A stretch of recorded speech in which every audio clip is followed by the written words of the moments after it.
தமிழ் புத்தகத்தில் G Pope பற்றி கொடுத்துருக்காங்க. அதில் பிறப்பும் இளமையும். ஜி போப் என்று அழைக்கப்படும் ஜார்ஜ் யூக்லே போப் கிபி 1820ஆம் ஆண்டு ஏப்ரலில் 24ஆம் நாள் பிரான்ஸ் நாட்டின் எட்வர்ட் தீவில் ஜான் போப்புக்கும் கேத்தரின் இலாப்புக்கும் மகனாக பிறந்தார். சரிதானே? புது புக்கை பொறுத்த வரைக்கும் எங்கே பிறந்தாருன்னு கொடுத்துருக்காங்க. ஜி போப்பு இந்த புக்கில் சொல்லலை, இப்போ இருக்க எடிஷன்ஸில் கனடா அப்படின்னு கொடுத்துருப்பாங்க இல்லையா. புது புக்கை பொறுத்த வரைக்கும் கனடா அப்படின்னு கொடுத்துருப்பாங்க. இங்கே பார்த்தீங்கன்னா ஃப்ரான்ஸ் நாட்டுடைய எட்வர்ட் தீவில் இவர் பிறக்கிறார். John Pope. அவங்க அப்பா பேரும் ஜான் போப். அம்மா பேர் என்னங்க? கேத்தரின் இவ்லாப். அம்மா பேர் என்னதுங்க? கேத்தரின் இவ்லாப்.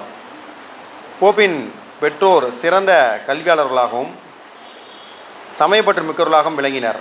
தம் குழந்தைகள் கல்வியையும் சமயத்தையும் கற்பித்ததுடன் நல்ல ஒழுக்கத்தையும் ஊட்டி வளர்த்தனர். ஜி போப்பும் எளிமையிலேயே சுறுசுறுப்பு, விடாமுயற்சி, ஊக்கம், உழைப்பு முதலீடுகள் எல்லாம் மேம்பட்டு திகழ்ந்தார். தொண்டு உள்ளம். போப்பின் தமையனார் ஹென்றி என்பவர் தமிழகத்தில் கிறிஸ்துவ சமயத்தை பரப்பும் சமய குருவாக பணியாற்றி வந்தார். அவரை போன்று தாமும் சமயப்பணி ஆற்ற வேண்டும் என்ற போப் விரும்பினார்.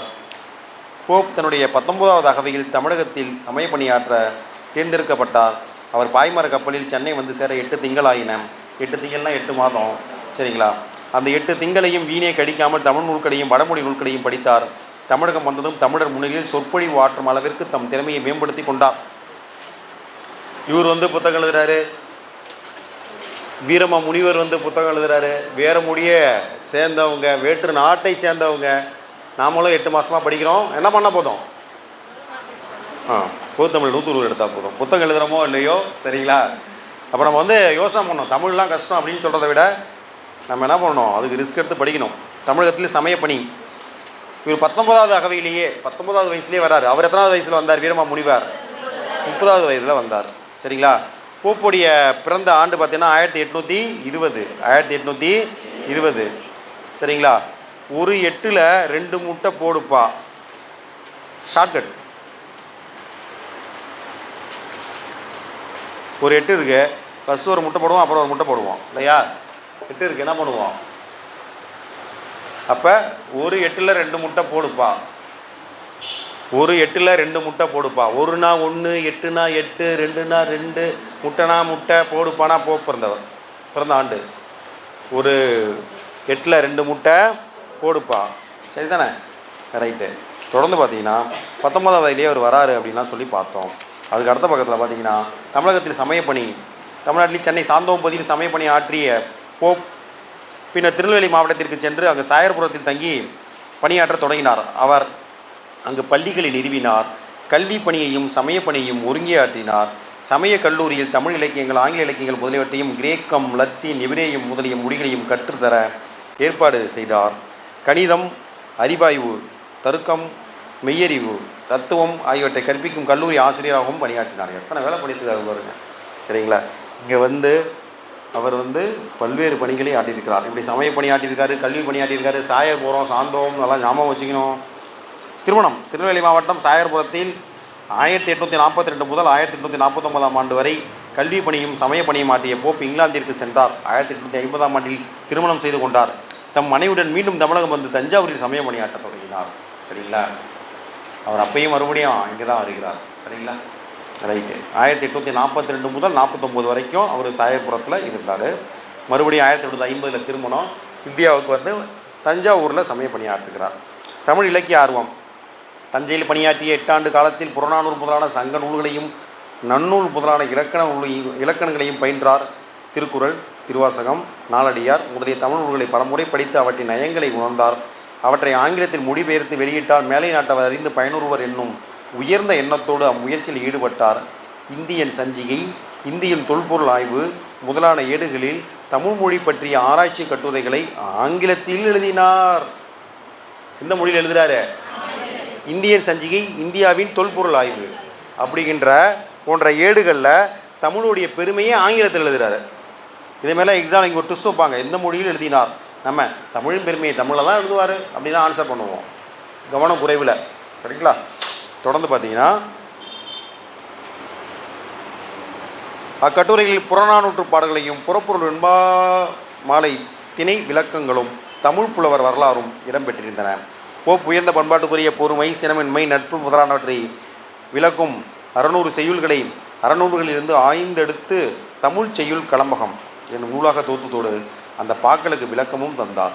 அப்போ 600 பாடல் சரிங்களா. பொறுமை, சினமின்மை, நட்பு இதுக்கெல்லாம் இலக்கணமாக இருக்கக்கூடிய பாடல்கள்லாம் எடுத்து 600 செய்களை தொகுத்து அவர் தமிழ் செய்யுள் கலம்பகம் அப்படின்னு வெளியிடுறாரு.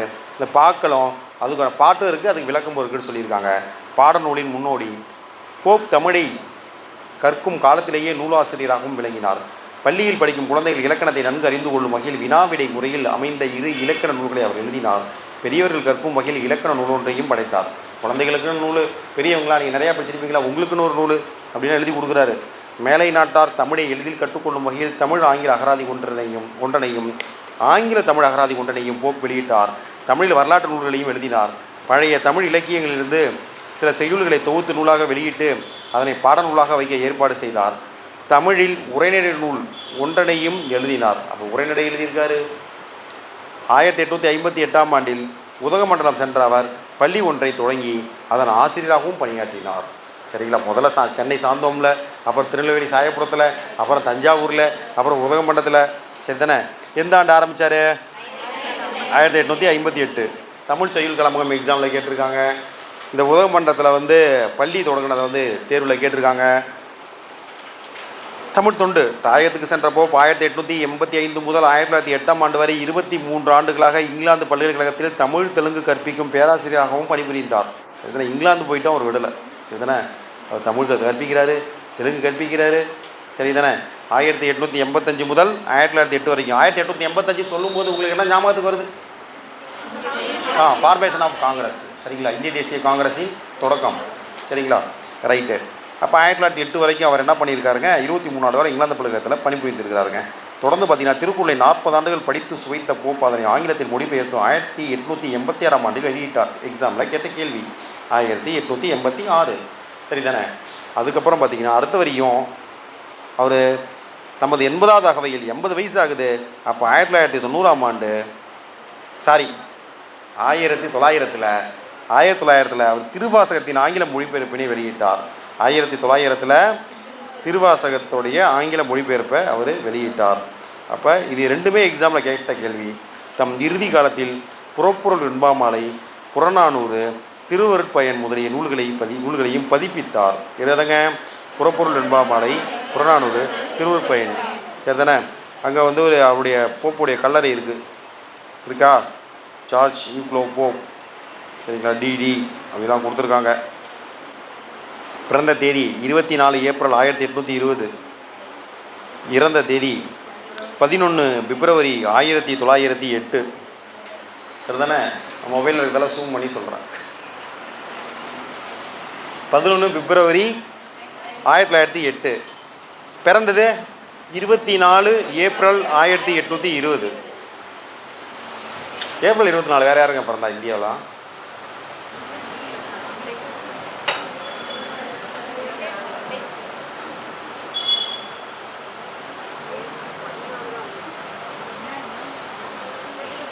சரி, ஓகே. ஏப்ரல் 24 1820 அவர் பிறந்தார். சரிதானங்க. ஓகே. தொடர்ந்து பார்த்தீங்கன்னா ஓகே கவனி, நீங்கள் எதிர்பார்க்குற ஆன்சர் இல்லைங்க. தமிழின் பெருமையை தரணி முழுவதும் பரப்பிய போப் 1908ஆம் ஆண்டு பிப்ரவரி திங்கள் 11ஆம் நாள் தம் இன்னுயிரை நீத்தார். அவர் தம் கல்லறையில் இங்கே ஒரு தமிழ் மாணவன் உறங்கி கொண்டிருக்கிறான் என எழுத வேண்டும் என்று தமது இறுதி முடினா உயில், இறுதி முடினா என்னதுங்க? உயில் எழுதி வைத்தார். ஆங்கில மொழியினை அன்னை மொழியாக கொண்ட போப் தமிழ் மாணவன் என்று தம்மை அறிந்து கொண்டமை தமிழ் மாட்சியே. தமிழின் மாண்பை தமிழரும் உணர செய்த போப்பல்லரோ இறந்தும் இரவாது வாழும் தமிழ் மாணவர். அவர் தான் இறந்தால் கூட அவர் இறக்கல, வாழ்ந்துக்கிட்டு தான் இருக்கார். தமிழ் உள்ளங்களில் எல்லாம் இன்றும் வாழ்கின்றார், என்றும் வாழ்வார் ஜி போப் சொல்கிறாங்க. அப்போ ஜி போப் 1820 பிறந்தவர். சரிங்களா. நம்ம 19ஆம் ஆண்டில் இந்தியாவுக்கு வர அவர் இந்தியாவுக்கு வந்தால் தமிழகம் வருகிறார். அவரது சகோதரர் ஹென்றி. சரிங்களா. அவரும் சமய பணியாற்றார், இவரும் சமய பணியாற்றார். இவர் 8 மாதம் கப்பலில் பயணம் பண்ணிட்டு இங்கே வந்தவொடனே தமிழர்களுக்கு முன்னாடி தமிழில் பேசினார். சாந்தோமில் சரிங்களா முதல்ல பணி செய்தார். அப்புறம் 1842 முதல் 1849 வரைக்கும் திருநெல்வேலி மாவட்டம் சாயர்புரத்தில் அவர் சமய பணி செய்கிறார். 1850ஆம் ஆண்டு இங்கிலாந்து போயிட்டு திருமணம் செய்து கொண்டு திரும்பவும் தஞ்சாவூரில் சமய பணி செய்கிறார். சரிதானே. அப்போ பொறுமை, சினமின்மை, நட்பு இதேமாதிரிலாம் முக்கியத்துவம் கொடுக்குற ஒரு 600 செயல்கள் எடுத்து தமிழ் செயல் கிளம்பாகம்னு அவர் வந்து தொகுத்தார். அதுக்கப்புறம் வந்து அவர் உதகமண்டலத்துக்கு போனார். அங்கே ஒரு பள்ளி ஒன்றை 1858ஆம் ஆண்டு தொடங்கினார். சரி தானே? கரெக்டாக தானே சொல்லிட்டு இருக்கேன்? சரி, ஓகே. அதுக்கப்புறம் வந்து என்ன பண்ணார், அகராதிகள்லாம் வெளியிட்டார். சரி தானே? இலக்கண நூல்களெல்லாம் வெளியிட்டார். சாரி, தமிழ் ஆங்கில அகராதி வெளியிட்டிருக்காரு. அப்புறம் பள்ளி குழந்தைகளுக்காக ஒரு இலக்கண நூல், பெரியவங்களுக்காக இலக்கண நூல் இப்படிலாம் வெளியிட்டார். மறுபடியும் இங்கிலாந்து போயிட்டு 1885 முதல் 1908 வரைக்கும் தமிழ் மற்றும் தெலுங்கு கற்பிக்கும் பேராசிரியராக பணிபுரிந்தார். சரிங்களா? 40 ஆண்டு காலம் திருக்குறளை சுவைத்த ஜீவ் போப் 1886ஆம் ஆண்டு திருக்குறளை ஆங்கிலத்தில் மொழிபெயர்த்தார். 1900 திருவாசகத்தை ஆங்கிலத்தில் மொழிபெயர்த்தார். அதுக்கப்புறம் தன்னுடைய இறுதி முடியல இங்கே ஒரு தமிழ் மாணவன் உறங்கி கொண்டிருக்கான்னு எழுதுன்னு சொன்னார். சரி தானே? 11 பிப்ரவரி 1908 இறந்து போயிட்டார். சரி தானே? அப்போ தமிழ் மாணவன் கல்லறைக்கு போப்பா அப்படின்னு ஷார்ட்கட் எழுதுங்க. தமிழ் மாணவன் கல்லறைக்கு போப்பா. தமிழ் மாணவன் கல்லறைக்கு போப்பா.